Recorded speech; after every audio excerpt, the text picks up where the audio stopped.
నేను ఈరోజు ప్రభుత్వ ఉద్యోగులు కూడా మాటిస్తున్నాను. కాంట్రిబ్యూటరీ పెన్షన్ స్కీమ్ నేను చెప్పాను, నేను బాధ్యత తీసుకున్నాను. ఏరు దాటాక తెప్ప తగలేసే రకం కాదు నేను. కాంట్రిబ్యూటరీ పెన్షన్ స్కీమ్ దానికి సరి సమానంగా అది కానీ మీకు న్యాయం వచ్చేలాగా సంవత్సరంలోపు తీసుకొస్తాను అని మాట ఇచ్చాం, తీసుకొచ్చి తీరుతాం. ఆ మాట మీకు ఇస్తున్నాం. మెగా డిఎస్సి నోటిఫికేషన్ విడుదల చేయించే బాధ్యత మనం తీసుకుందాం. యువత విలవిల్లాడిపోతూ ఉన్నారు, యువత నలిగిపోతూ ఉన్నారు.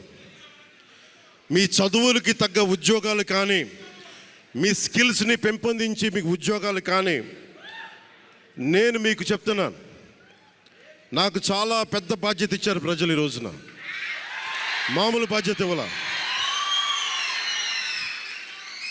గెలిచింది, పోటీ చేసింది 21, 2 పార్లమెంట్లు గెలిచింది 100%. కానీ బాధ్యత ఎంత ఉందంటే 175 సీట్లు మనమే గెలిస్తే ఎంత బాధ్యత ఉందో అంత బాధ్యతతో మేము పనిచేస్తాం.